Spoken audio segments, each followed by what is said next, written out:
Hi, my name is Stephen Lay, the owner of Fitness 360. Today, I want to talk about your butt. Now, the butt is a series of muscles called the gluteus muscles. So gluteus maximus, medius, and minimus. And they have several functions. And today we're going to talk about two of the functions. One is called abduction or abduction, and the other is extension or hip extension. And I'll show you what those are like. The glutes are very important muscles. They help you walking. They're the primary mover, in fact, for walking, standing. If you were to stand on one leg, you would really feel that contraction of your glute muscles. Walking upstairs, running, all of these activities require your glute muscles to work. Unfortunately, when we're sitting all day and our hips are bent rather than extended, they become shortened over time. And because they're in this short position, your glutes are in this elongated position, the glutes stop firing very well. They just stop working. A lot of people will say they turn off. So what does that mean? It just means that they're not working as well as they should during normal activities. And so let me give you an example during hip extension. So what is hip extension? So hip extension is when you move your femur backwards. I'm extending my hip and contracting my glute. It may be in the form of a hip hinge, where I'm straightening. Anytime that my body is straightening up as opposed to bending forward, that would be hip extension. So my hamstring muscles will also be performing that movement. They're both engaged. If my glute muscles aren't firing well, then my hamstrings are actually doing more of the work. So we have two muscles that are working, or I should say many muscles that are working together. They're called synergists. They work in synergy to perform the movement. Now, if a muscle like the hamstring becomes the dominant player in the movement, then we call that synergistic dominance, right? So it's doing most of the work. Well, we really don't want that to be the case, right? We want the glutes to be the prime mover in hip extension exercises. The other function that we're going to talk about today is hip abduction or abduction, and that's when your leg is moving away from the midline of the body, and that's the glute minimus and the glute medius that are doing that primarily. But the glute muscles will also play into that, but today, for our discussion purposes, we'll talk about hip extension in the glute maximus. So today I'll show you some stretches for your hips to start to loosen those hip flexor muscles, as well as some exercises to start getting those glutes to fire well. So the object of this is that over time you can regain the function of your glute muscles and hopefully lengthen those hip flexor muscles. It'll help you in everyday tasks, whether it's walking, running, or playing a sport, or just living your life. Before you start your glute training, it's always a good idea to work a little bit on hip mobility. As we sit in chairs or sit in a car seat, we start to lose the mobility of our hips. Our hip flexors become tight and shortened, and the glutes, as we've talked about, will start to lose some of their function. So what we want to do is we want to kind of loosen those hips up a little bit to allow those glutes to start to do the work that they're supposed to do. So I'll show you two different stretches today. The first one is called a 90-90 stretch, and I'll show you a couple different variations of that. There are two ways to stretch. One is a static stretch, and that's when you hold a position for a period of time, typically up to about 30 seconds. And then there's more of an active stretch, which involves movement as opposed to holding. And I'll show you a little bit, I'll show you this variation both ways.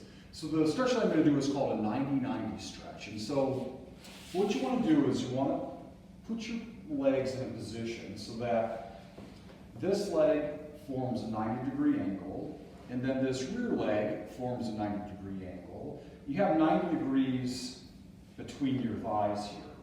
Now I want to take the hand that I'm going to support my body with and turn it out and stand tall. So the key here, like everything that we talk about, is that I want to have a flat back. I don't want to round my back over. What I'm trying to do is work on the mobility of my hips and also stretching the glute.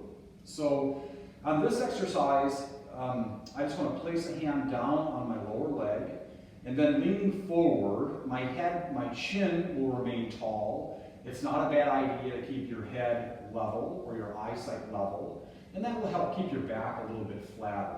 But what I'm doing here is leaning into this stretch, and I can feel it as I lean forward. I can feel my glute muscles being stretched. And so I'll work on this stretch for about 30 seconds, and as a little bit of time goes by, I'll start to lower it.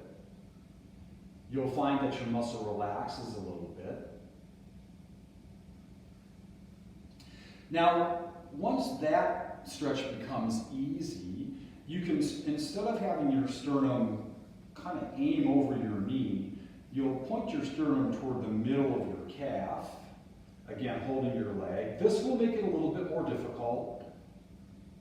And then once that becomes easy, you can work toward pointing your sternum towards your foot.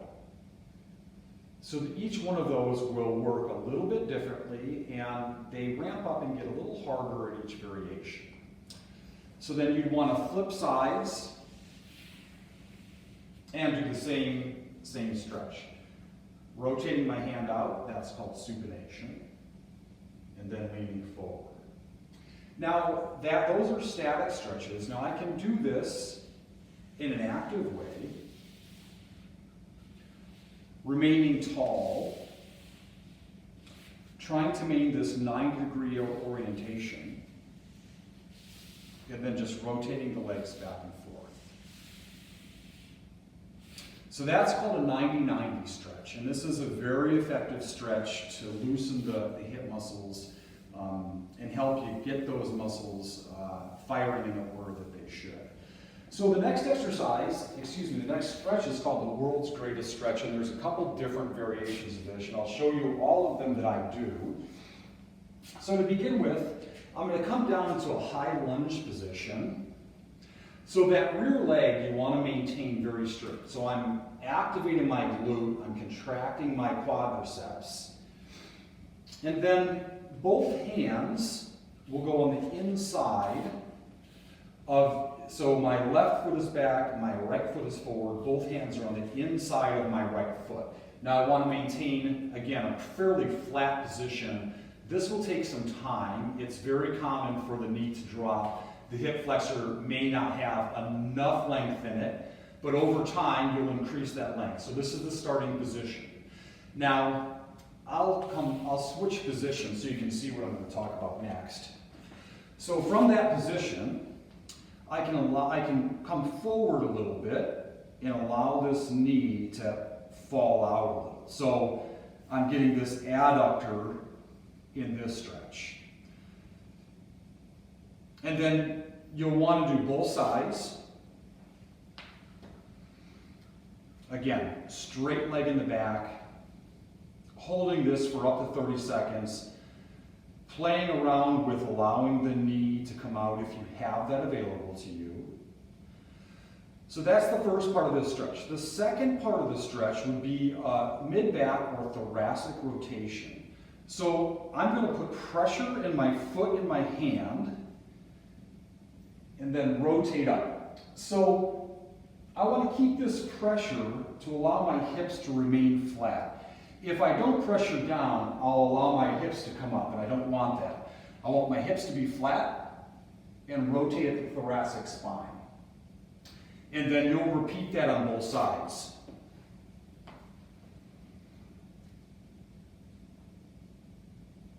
Now, one more thing I like to do is to stretch the quadriceps, the front of the legs in this stretch, because a lot of times overly tight quadriceps will inhibit the glutes from firing well. So what I like to do is get back into the stretch, and this time I'm going to allow my knee to come to the ground. You may feel even more hip flexor stretch. That's the front of the hip. And then what I'm going to do now is actively contract my hamstring in order to stretch the front of the leg, the quadricep. So I'm pulling up as hard as I can, Now, you may get a cramp by doing that. It may take some time to do this comfortably. But these active stretches can be very effective. So give those two stretches a try. So the 90-90 stretch, whether static or active, and then this world's greatest stretch in all of its variations. I think if you do these two, you'll find your hips really becoming a lot looser and more functional. There are two exercises that I would kind of call your first or your go-to exercises to get those glutes firing well and performing the way that you want them. The first one is called a glute raise, and the second one is called a hip thrust. They're very similar. I'll show you the differences, and it will be your choice as to preference of which one you like.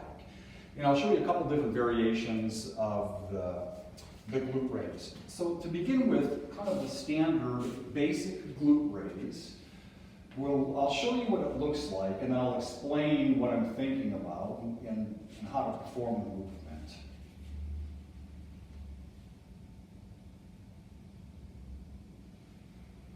So one of the keys here is that in the down position, I have a slight arch in my back. I can fit my hand underneath my lower back. And I want to maintain that position. If I were to flatten my back out at the bottom, I'm actually just rolling my lumbar spine under. That's not what we're trying to do. It's not the goal of the day. And so we'll maintain that slight arch. We'll drive up until our body is a straight line.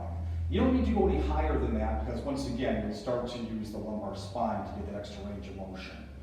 So this exercise can be done with both feet. As you get better, or I should say stronger, you can do this with one foot, whether the foot is extended outward or the foot is brought in, and I'll show you a variation of this one.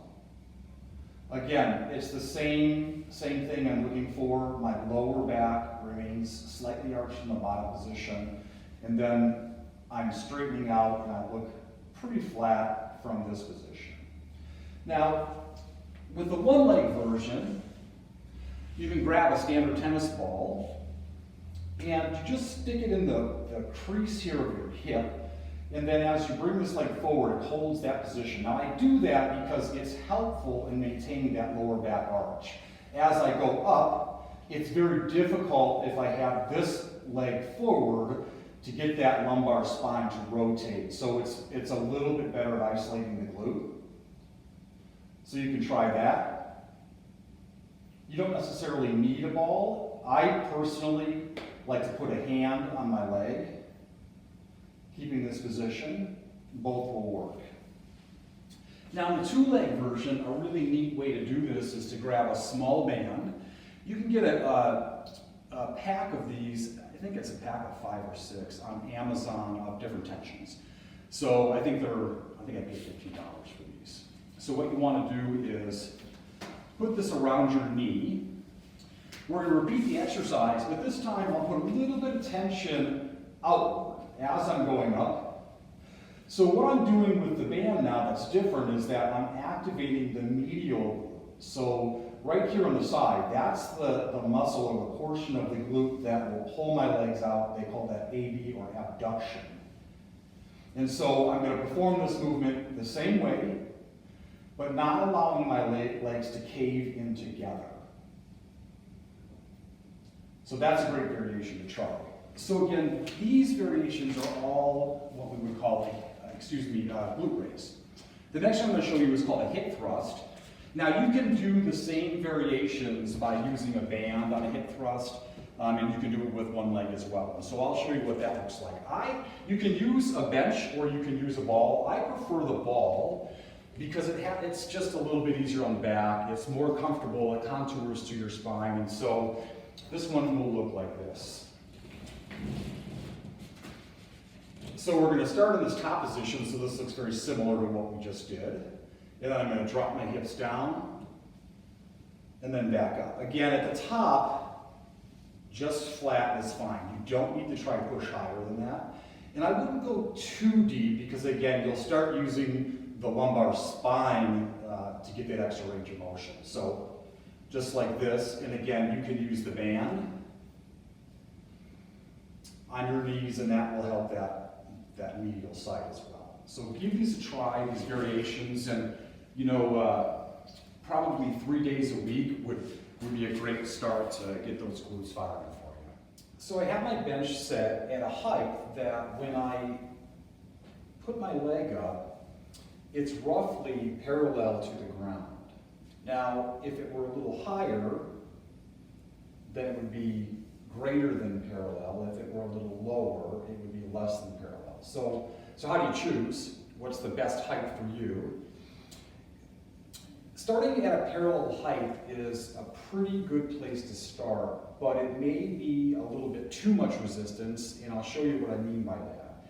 And then if that's the case, then you'd want to start a little bit lower and work yourself up to a little bit of a higher elevation. So the key to this exercise, well, there's several things that I'd like to highlight. So the first thing is that I want to make sure that my back remains flat. Now, as I start to stand, or as I start to put pressure on this leg, I will lean forward, but my back will remain flat. So as opposed to rounding my back over.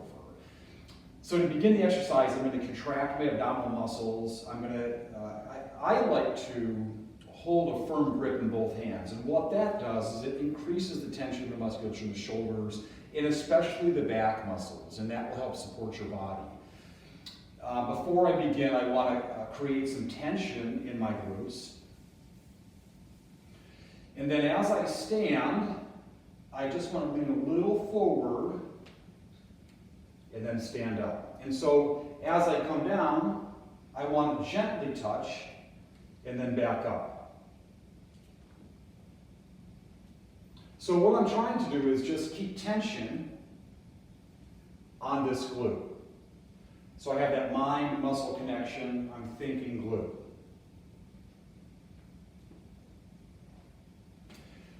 So if it were a little bit too tall, what would happen is that you would need some assistance from the leg that's down on the ground, and it typically will look like this.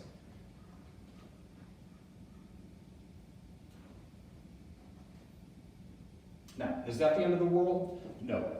Will it injure you? Probably not. But it is less effective because that deep portion, so when I'm at the bottom, it's really engaging the glute the most. As I get further up, I'll get more quadricep, that's the front of the leg, contraction. So it takes a little bit away, if I'm hopping, from the movement. So if you find yourself unable to do it slowly and smoothly without a hop, then just drop your bench a little bit. Once again, I appreciate taking the time to watch this video. If you have any questions about glute training or anything I've said today, I'll leave my email up here. Feel free to contact me directly. I appreciate it.